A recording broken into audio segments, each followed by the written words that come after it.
아멘. 우리 인사하겠습니다. 예수님 부활하셨습니다. 승리하세요. 이렇게 인사하겠습니다.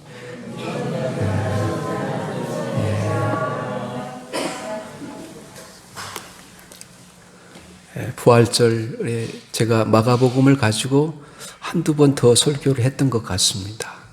오늘 여기 계시지 아니하니라 말씀을 가지고 우리 성도들과 같이 은혜 받고자 합니다.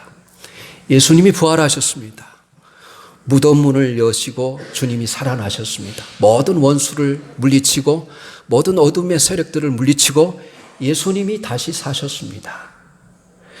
예수님이 사망 권세를 깨뜨리시고 부활하셨다는 것을 어떤 근거를 가지고 우리가 증거할 수 있을까요? 성경은 세 가지 증거를 가지고 예수님이 부활하셨음을 증거하고 있습니다. 그 첫 번째가 예수님의 빈 무덤입니다. 예수님의 시신이 누우셨던 그곳이 비어 있었다는 것이죠. 그리고 두 번째로는 부활하신 예수님이 제자들에게 실제적으로 부활하신 몸으로 나타나셔서 그들을 만났다는 것입니다.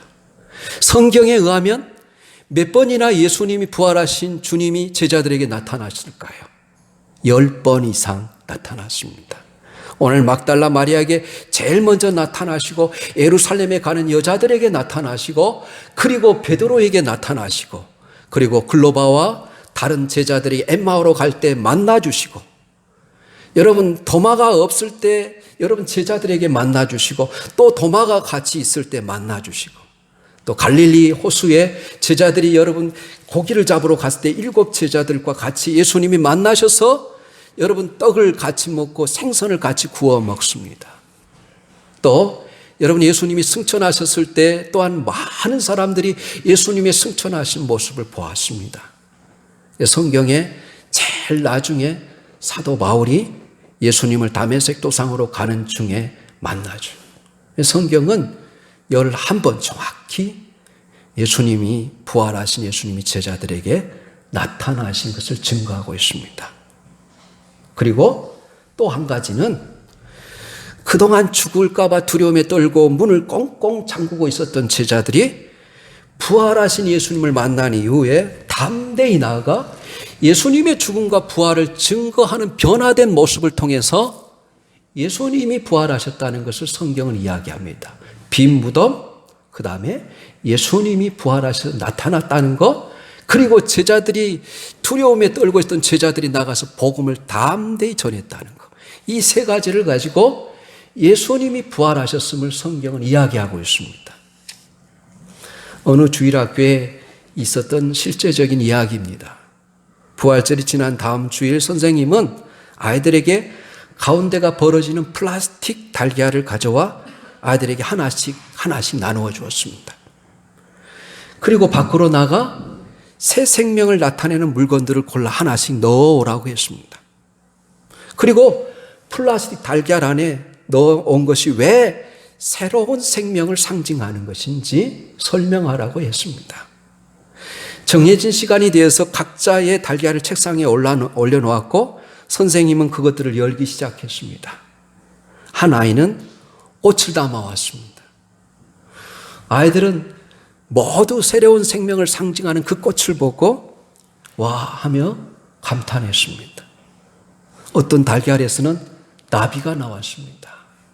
여자아이들이 특히 아름답다라고 외쳤습니다. 어떤 아이들은 돌멩이를 넣어온 아이도 있었습니다. 마지막 달걀을 열었습니다. 그런데 그 속에는 아무것도 없었어요. 한 아이가 불공평해요. 또 다른 아이는 멍청해요. 이렇게 말했습니다. 그때 선생님은 누군가가 자기 옷을 당기고 있음을 느낍니다. 그는 다운 증후군을 앓고 있는 필립이라는 아이였습니다. 그가 선생님을 올려다보며 이렇게 말합니다. 그거 제 거예요. 제가 그랬어요. 비어 있어요. 무덤이 비어 있기 때문에 제게 새 생명이 있어요. 교실이 조용해졌습니다.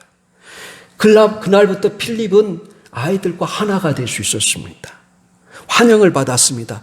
보통 아이들과 다른 모습 때문에 더 이상 놀림을 받지 않았습니다. 필립이 몸에는 아픈 것이 너무 많아서 그해 여름 세상을 떠나십니다. 장례식 날 8살 소년, 소녀들이 죽음이라는 현실을 받아들이며 행진을 합니다. 아이들이 꽃을 들지 않았어요. 주일학교 선생님과 함께 아이들은 사랑의 선물인 텅 빈 달걀을 친구의 관이에 올려주었습니다. 이것이 저는 부활의 의미라고 생각해요. 부활의 소망이라고 생각해요. 오늘 주님은 이 본문 마가복음에서 한 청년이 이렇게 말합니다. 보라, 그를 두었던 곳이라. 그가 살아나셨고 여기 계시지 아니하니라. 그렇게 말해요. 그래서 예수님이 말씀하십니다. 나는 부활이요 생명이니 나를 믿는 자는 죽어도 살겠고 무릇 살아서 나를 믿는 자는 영원히 죽지 아니하리라. 이것을 내가 믿느냐?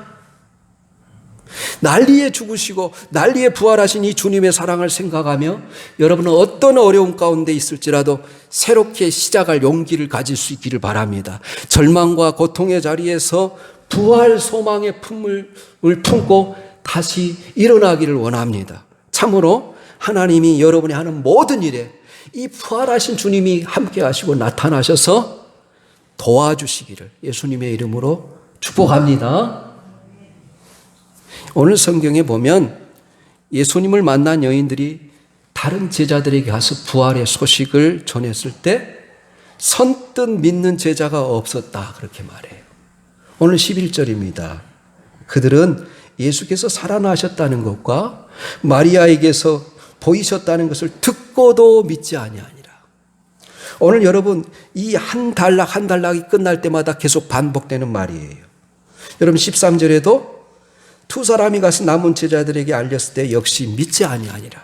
14절에도 예수님이 나타나셔서 예수님의 부활을 여러 번 제자들을 통해서 말씀했음에도 불구하고 믿지 아니하니까 책망했다. 이렇게 나와 있습니다. 제자들이 믿지 못했다는 반응을 나타냅니다. 이것은 역설적으로 부활이 사실이라는 것을 증거하는 것입니다.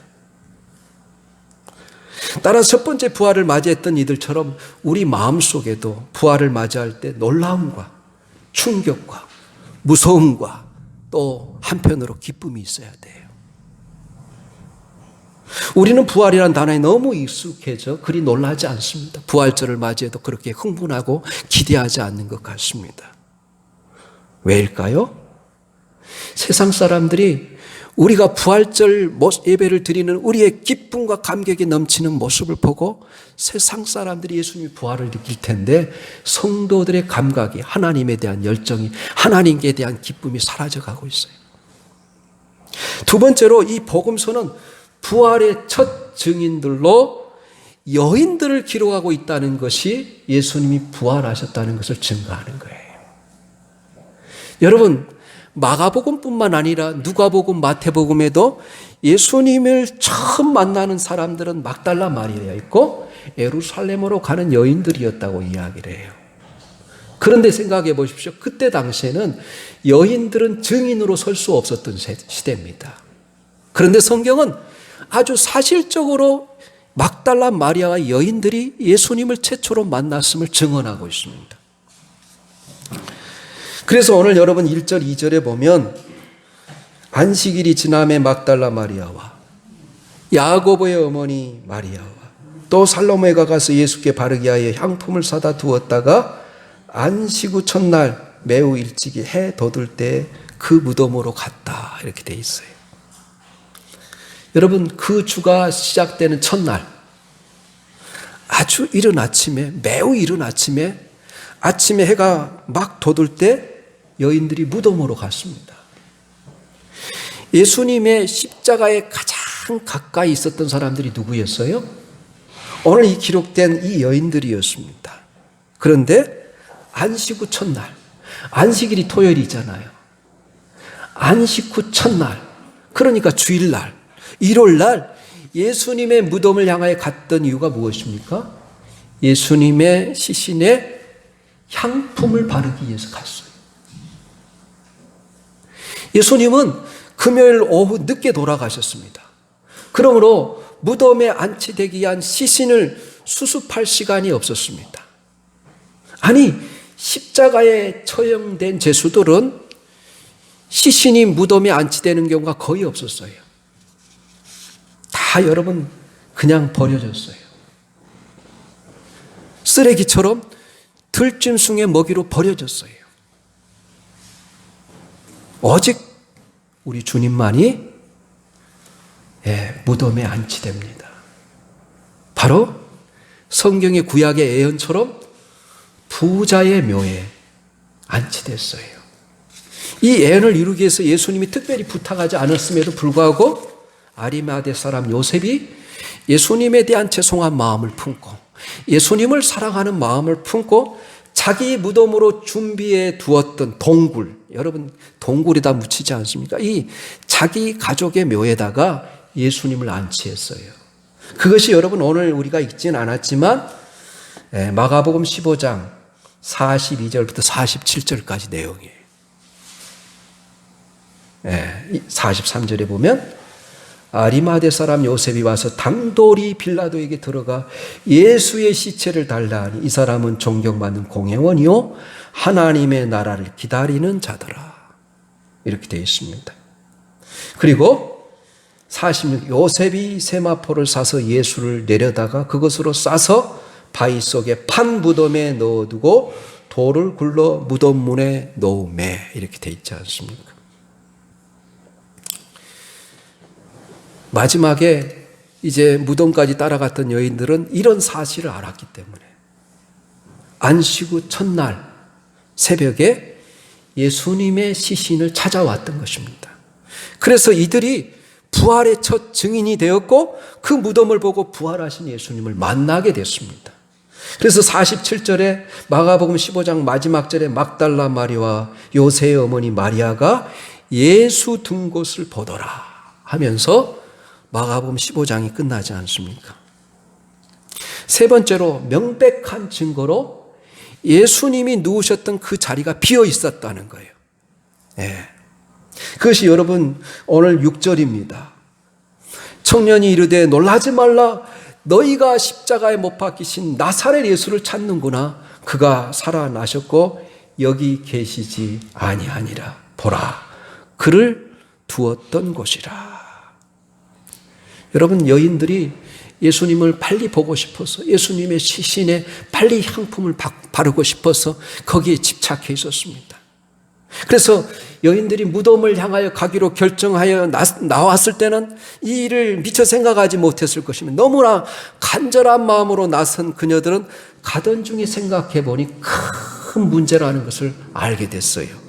왜냐하면 여러 명의 장정들이 밀어도 움직이지 않는 큰 돌이 무덤 입구를 막고 있었기 때문입니다. 그래서 그녀들은 한참 고민을 했어요. 하나님은 그녀들의 고민을 아시고 천사들을 통해 그 돌문을 미리 열어두셨습니다.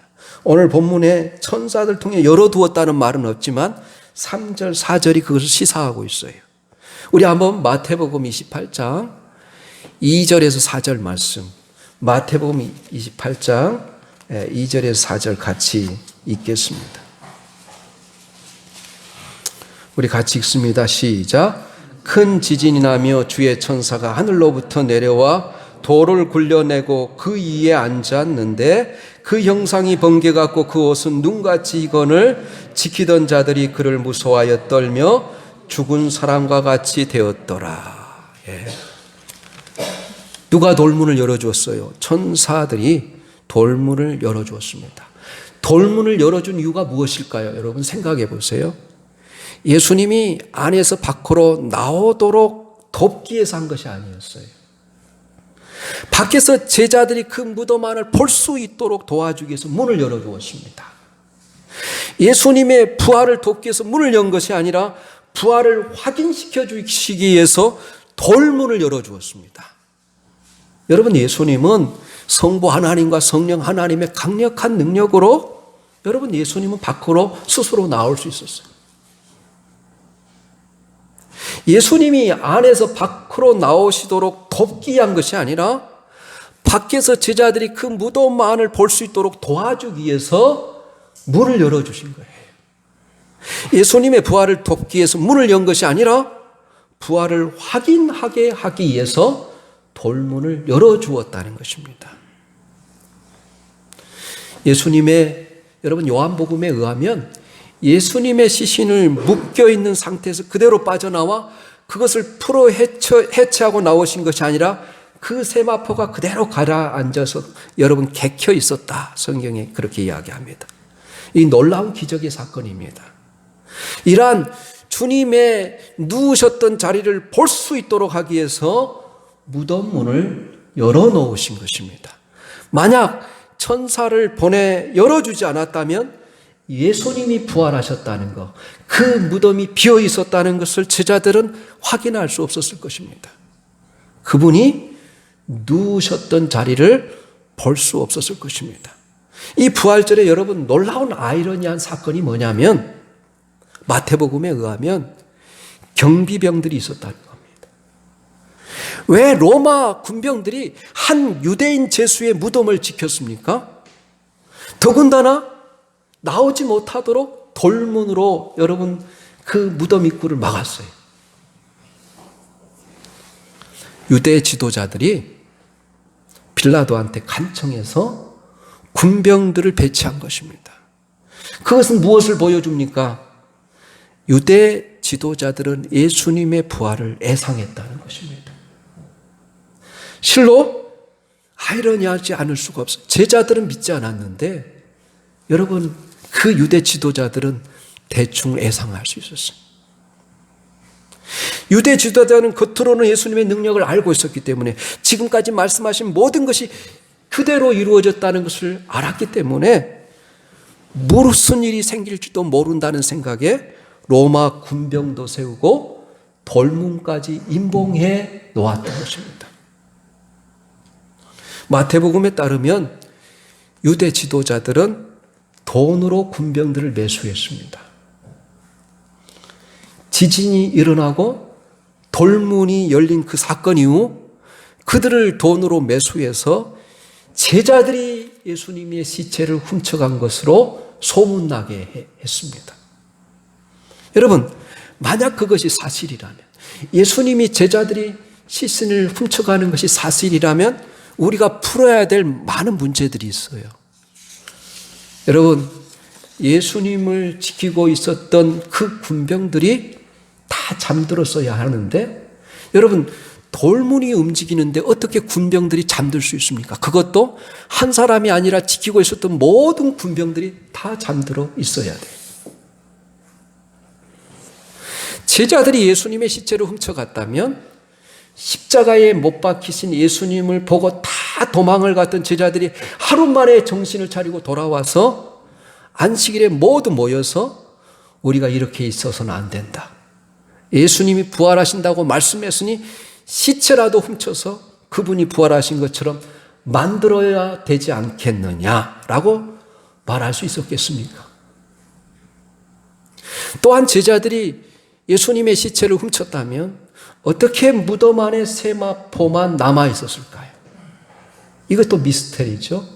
그 짧은 순간 세마포채로 시신을 들고 가야지, 시신을 들고 가는 것이 그렇게 해야 편한데 세마포를 벗겨서 시신을 빼갖고 다시 세마포를 원래 상태로 해놓은 바보들이 어디 있겠습니까? 어떤 사람들은 환각을 본 것이다, 환상을 본 것이다, 예수님의 부활을 그렇게 해석합니다. 그런데 생각해 보십시오. 한 번에 500명에게 어떻게 여러분 환상을 다 동시에 보게 할 수 있습니까? 그래서 안 되는 거예요. 또 어떤 신학자는 예수님이 쌍둥이였다. 그래서 한 사람은 죽고 한 사람이 살아있었기 때문에 그 죽은 사람을 대신해서 이야기했을 것이다. 이렇게 이야기합니다. 또 많은 학설 가운데 하나는 바로 예수님이 잠시 십자가에서 기절했을 것이다. 그리고 나서 죽은 줄 알았더니 나중에 깨어났을 것이다. 끊임없는 학설 가운데 하나입니다. 참으로 여러분 어리석기 짝이 없지 않습니까? 믿으면 될 것을 믿지 않으려고 발버둥 치는 그런 인생들을 볼 때 주님이 얼마나 마음이 아프셨을까요? 모든 가능성을 아무리 가지고 들이댄다 할지라도 부활은 고대 문서의 진정성으로 보나 부활의 증거들로 보나 정황으로 보나 의학적인 전문가들로 보나 여러분 주님이 다시 살아나셨습니다. 그분이 누우셨던 자리를 볼 때 우리는 믿어야 되는 것입니다. 오늘 6절 7절이 명백하게 증언하고 있습니다.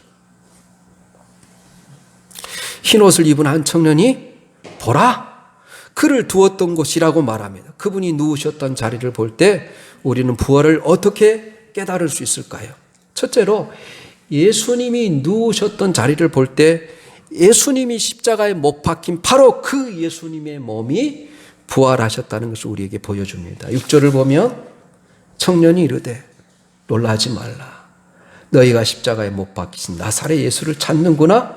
그가 살아나셨고 여기 계시지 아니하리냐. 보라 그를 두었던 것이니라. 이렇게 말합니다.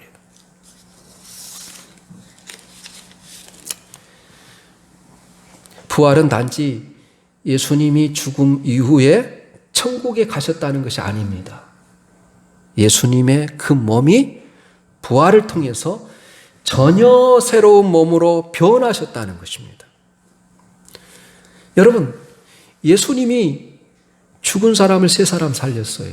성경에 의하면 야이로의 딸을 살리셨습니다. 또 나인성 과부의 아들을 살리셨습니다. 죽은 지 나흘이나 흐른 여러분 나사로를 다시 살리셨습니다. 그러나 이들은 다시 다 죽었어요. 그러나 예수님이 죽은 자 가운데 부활하셨을 때 더 이상 쇠약해지거나 늙거나 죽거나 썩지 않는 완벽한 몸으로 완전히 새로운 인간으로 삶을 사셨어요. 예수님은 죽은 자 가운데 부활하실 때 영생할 몸을 입으셨습니다. 이것이 주님이 다시 살려서 죽은 사람과 예수님이 다시 사신 예수님의 몸과 차이점이에요. 여러분 성경은 계속해서 그 시대의 가장 큰 이단이 영지주의거든요. 예수님이 여러분 그들은 육체를 부인하는 사람들이기 때문에 육체를 더러운 것으로 취급하는 사람들이기 때문에 성경은 계속해서 예수님이 여러분 몸을 지니고 부활하셨다 그래요. 예수님이 영으로 부활하지 아니하시고 변화되었지만 실제 몸을 가지고 부활하셨다. 이렇게 이야기해요. 그래서 제자들이 부활하신 예수님의 발을 붙잡습니다. 제자들이 도마는 예수님의 못자국 난 상처를 만집니다. 갈릴리 바다에 고기를 잡으러 간 7명의 제자들이 부활하신 예수님을 찾아오셔서 제자들과 구운 생선을 같이 먹습니다. 엠마오로 가는 두 제자들에게 나타나서 떡을 가지고 축사하십니다. 성경은 예수님이 육체적으로 죽은 자 가운데서 살과 뼈를 이루어진 몸으로 부활하셨음을 분명히 밝히고 있습니다. 그래서 우리도 여러분 언젠가 죽게 되겠지만 주님이 다시 오실 때 주님과 같은 몸으로 여러분 변화돼서 다시 살 것을 믿으시기를 예수님의 이름으로 축원합니다. 그래서 부활은 여러분 미래의 일로만 강조되는 것이 아니라 부활의 소망은 현재 하나님이 우리에게 주신 이 우리의 몸을 사랑하고 현실에 충실하라는 메시지를 또한 지니고 있어요. 여러분 데살로니가 전서 후서에 보면 예수님이 부활하실 것을 믿고 여러분 재림을 기다리고 일을 하지 않는 사람이 있었어요. 일하지 않는 사람은 먹지도 말라고 그렇게 경고합니다. 현재의 몸과 부활의 몸은 분명한 차이가 있습니다.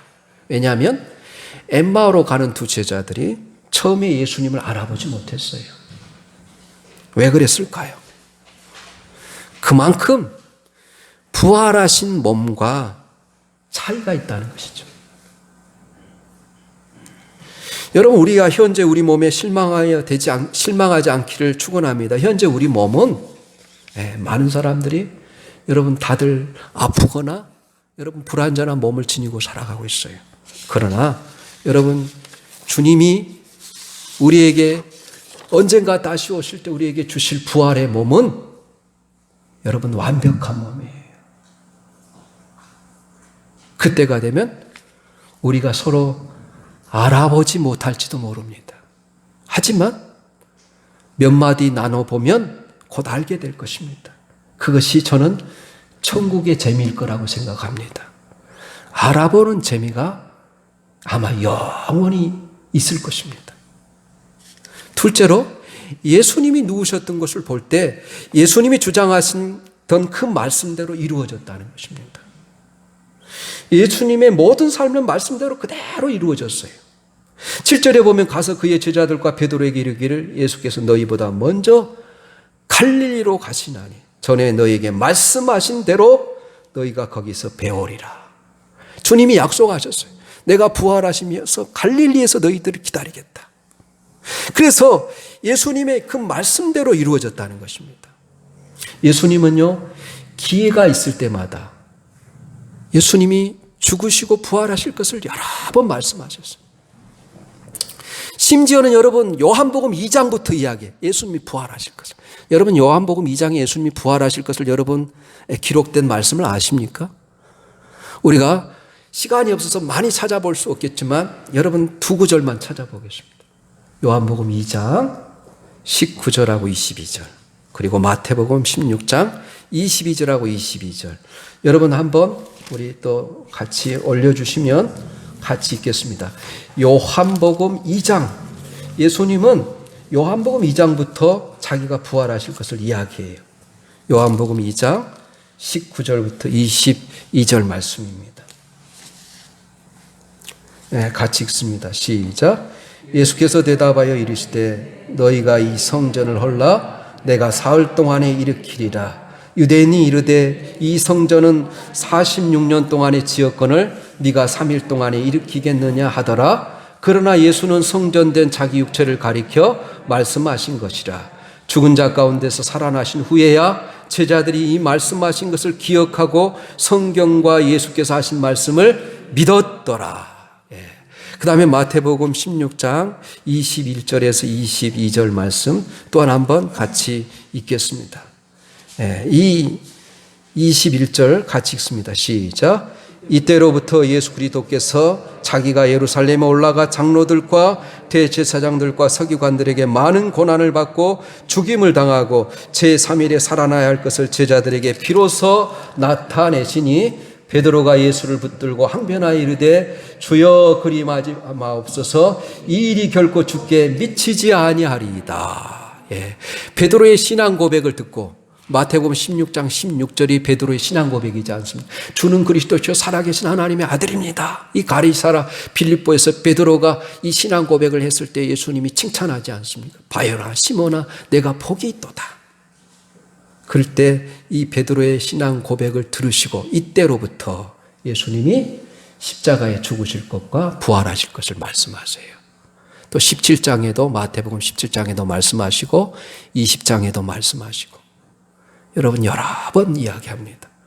또 예수님이 변화산상에서 올라가서 변화된 모습을 보고 그때 또 예수님이 한 번 말씀하세요.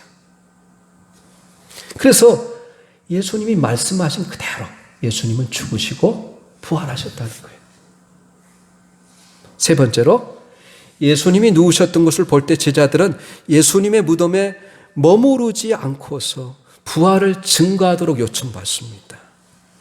오늘 여러분 마가복음 다시 돌아가 보셔서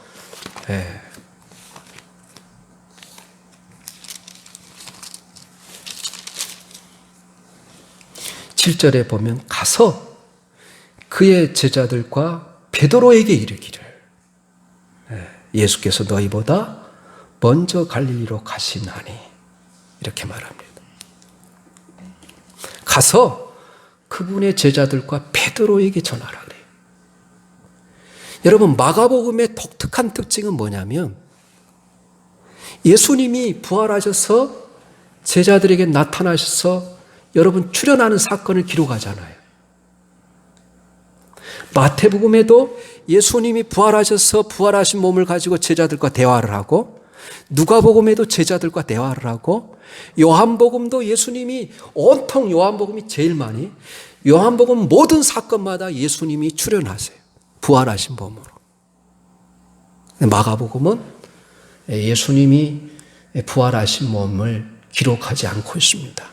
그런 데서 그분의 제자들과 베드로에게 전하라 그래요. 여러분, 다른 복음서에서 없는 말이에요. 가서 그분의 제자들과 누구에게? 베드로에게 전하라 그래요. 왜 그랬을까요? 지금 베드로가 아마 예수님을 3번 부인하고 가장 실망 가운데 있었을 것입니다. 그걸 염두에 둔 표현이기도 하고, 또 하나는 마가는 베드로가 불려준 대로, 베드로가 이야기한 대로 마가복음을 기록한 사람이에요. 그래서 이 마가는 베드로의 수행원이었어요. 그래서 베드로를 강조하고 있습니다.